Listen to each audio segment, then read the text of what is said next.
କାଳିଆର କାହିଁ ଭୁଲ ହବ? ସେ ଭୁଲ ହଉଛି ସେ ଝିଅର ବାପ।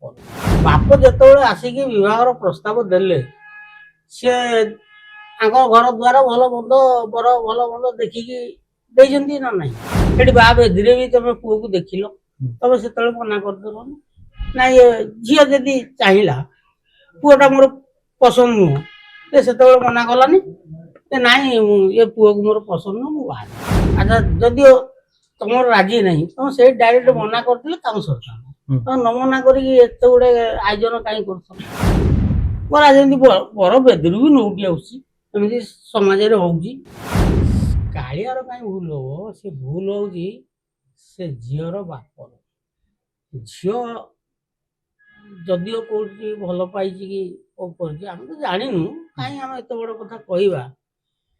ତାପରେ ବାପ ଯେତେବେଳେ ଆସିକି ବିବାହର ପ୍ରସ୍ତାବ ଦେଲେ, ସେ ତାଙ୍କ ଘର ଦ୍ୱାର ଭଲ ମନ୍ଦ ବର ଭଲ ମନ୍ଦ ଦେଖିକି ଦେଇଛନ୍ତି ନା ନାହିଁ? ତାପରେ ସେମାନେ ବି ରାଜି ଥିଲେ ଯେ ବାହାଘର କରିବୁ। ତାପରେ ଆମର ଏପଟୁ ବରଯାତ୍ରୀ ଯାଇ ସେଠି ପହଞ୍ଚିଲେ, ପୁଅକୁ ନେଇ ଗଲେ, ବାହାଘର ବି ହେଲା। ସେଠି ବାହା ବେଦିରେ ବି ତମେ ପୁଅକୁ ଦେଖିଲ, ତମେ ସେତେବେଳେ ମନା କରିଦେଲନି? ନାଇଁ ଝିଅ ଯଦି ଚାହିଁଲା ପୁଅଟା ମୋର ପସନ୍ଦ ନୁହଁ, ସେତେବେଳେ ମନା କଲାନି ନାଇଁ ଏ ପୁଅକୁ ମୋର ପସନ୍ଦ ନୁହଁ, ମୁଁ ବାହା। ପରା ଯେମିତି ବର ବେଦିରୁ ବି ନଉଟି ଆସୁଛି, ଏମିତି ସମାଜରେ ହଉଛି।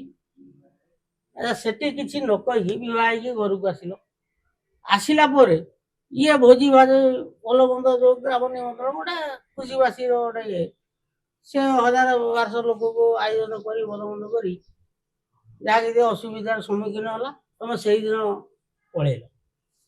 ଗଲା ପରେ ଆଙ୍କୁ କେତେ ଝଟକା ବାଜିଥିବ ଆପଣ ମାନେ ଜାଣୁଥିବେ। ଆଚ୍ଛା ଯଦିଓ ତମର ରାଜି ନାହିଁ, ତମେ ସେଇ ଡାଇରେକ୍ଟ ମନା କରିଥିଲେ କାମ ସରିଥାନ୍ତା। ତମେ ନ ମନା କରିକି ଏତେ ଗୁଡେ ଆୟୋଜନ କାହିଁ କରୁଛ? ସେ ଝିଅର ଭୁଲ ନାହିଁ? ଆପଣ ଜାଣିଥିବେ ଝିଅର ଭୁଲ କି ଠିକ ଯଦି ସମାଜ କହିବ। ଯଦି ଆପଣ ଝିଅର ବାପା ହେଇଥାନ୍ତେ ତାହେଲେ କେମିତି ନିଷ୍ପତ୍ତି ନେଇଥାନ୍ତେ? ନାଇଁ ଝିଅ ବାପା ହେଲେ କଣ ହେଲା? ଝିଅ ବାପା ହେଲେ ବାପା ଡାଇରେକ୍ଟ ଆସିଲେ, ଦେଖିଲେ, ସମ୍ମୁଖରେ ଆସିଲେ, ଜୋଇଁ ଭଲ କି ମନ୍ଦ ସେଟା ତାଙ୍କ ପରିବାରରେ ଆଲୋଚନା ହେଇଥିବ ନା ନାଇଁ? ପରିବାର ଆଲୋଚନା ହେଲା ପରେ ତାଙ୍କର ଗୋଟେ ବିଚାରକୁ କଣ ଆଣିଥିବେ। ତାପରେ ସିଏ ବର୍ତ୍ତମାନ ଯୋଉ କଥା କହୁଛନ୍ତି ଝିଅ ଜୋଇଁ କଳା କି ଭଲ ମନ୍ଦ କେମ୍ପାଇ ପୂଜା, ଏଇଟା କହିବା କଣ ତାଙ୍କର ଠିକ? ଆମେ ତାଙ୍କଟା ଜନ୍ମ, ସିଏ କୋଉଠି ବାହାଘର କରନ୍ତୁ ଭଲ ମନ୍ଦ ତାଙ୍କ ଇଏରେ କରୁଛନ୍ତି।